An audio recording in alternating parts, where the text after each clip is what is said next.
Now, of course, it's long been known. Mainstream scholars, tons of peer-reviewed literature have established this, that a lot of the stories about Jesus are really stories about Moses that have been updated. Just again, like West Side Story to Romeo and Juliet.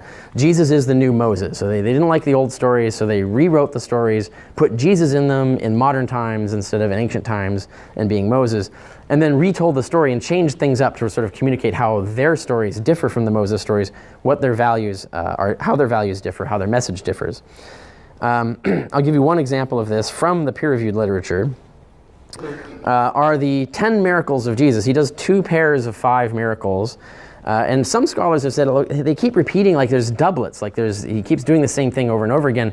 Maybe Mark took 2 sources and stuck them together uncritically and then doubled the number of miracles, even though there were 2 separate sets of miracles. No, actually, when you look at the 2 sets of 5, they overlap in important ways that show that Mark absolutely knew he was putting both sets in there. This is a decalogue. It's the 10 commandments reified in the terms of Jesus' miracles, and they're paired up in 5 pairs of 2. And what you get in in comparing these, both of them have mastery over the waters, right? You know Moses commands the sea, or commands the Red Sea, and parts the waters and walks across it. Jesus does the same thing, not quite exactly the same thing. He stills the storm, so he has control over the waters, and he walks on it, literally this time, so he's even more impressive than Moses. Moses had to move the water out of the way and walk on land, because apparently if you have the power to part entire seas, you don't have the power to walk on the sea for some reason. But Jesus actually walks on the sea. So these are emulations. This is an example of how they're retelling the story of Moses. They're changing it up. He's not doing exactly the same thing as Moses, not exactly the same story, but they're conveying the same powers, the same principles. They're comparing Jesus to Moses by showing the miracles he can do that emulate Moses. They're exorcisms. There's a pair of exorcisms in the Gospels. Jesus exorcises a Gentile man, the Gerasene demoniac. That's the one where the pigs die. And then he exorcises a Gentile woman. Notice, Gentile man, Gentile woman. These are pairs. It's designed to look like that. And notice the mystery, or the mastery of the waters, stilling the storm, walking on it. Both of those together make the Moses miracle. So Mark knows he's splitting the Moses miracle into 2 and making a pair. And here he has the exorcising a Gentile man, exorcising a Gentile woman. He knows it's a pair. He's having both genders represented. And the Gentile woman is the Syrophoenician woman, and I'll show in a moment how that relates to Moses.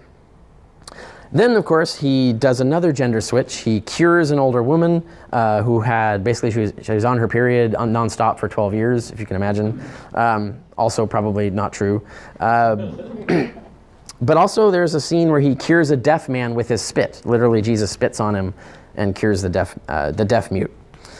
And then there's another pair where you have curing a younger woman, Jairus' daughter, and curing a blind man with spit. So now we have curing a deaf man with spit, curing a blind man with spit.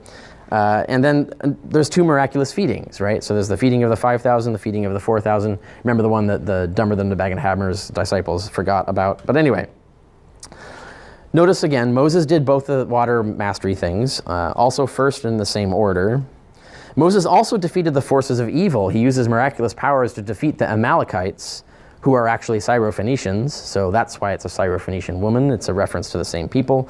And the Gerasene demoniac is called, when the demons are cast into the pigs, it's called a legion, meaning an army. So here's Jesus defeating an army the same way Moses did. Instead of an actual army, it's this army of demons hiding inside this guy that Jesus has, for some reason, cast into pigs to kill them. I don't understand why he needed to kill 2,000 pigs for this, but whatever.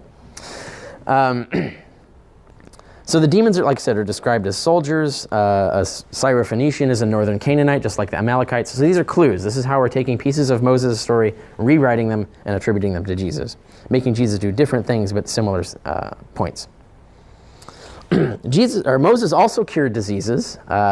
He used the sky tree, where he summoned a magical tree out of the sky, and it fell into a river, or fell into a pool, and then people drank the pool and were cured.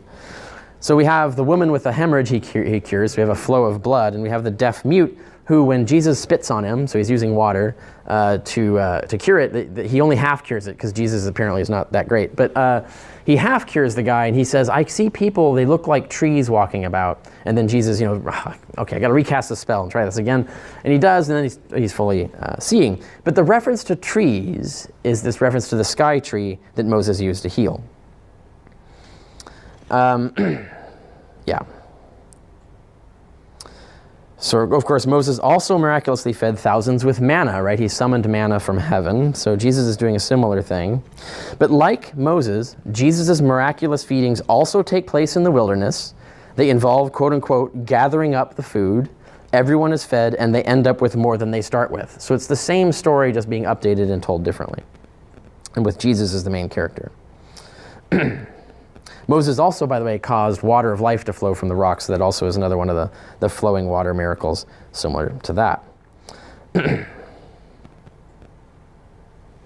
Another example, when Jesus goes to raise from the dead Jairus' daughter, the younger woman, Jesus takes only his top 3 disciples with him into the bedchamber, just as Moses took only 3 elders with him to strike the rock and cause the flow of water. And just as the Jews were perishing and worried about dying, Mark has a woman perishing and a girl who died. So they're taking the same ideas and revamping them in different ways to create new fiction for their uses. And notice in Moses' story with the tree, the magic sky tree, the tree goes in the water. In the Jesus case, spit goes on the disease.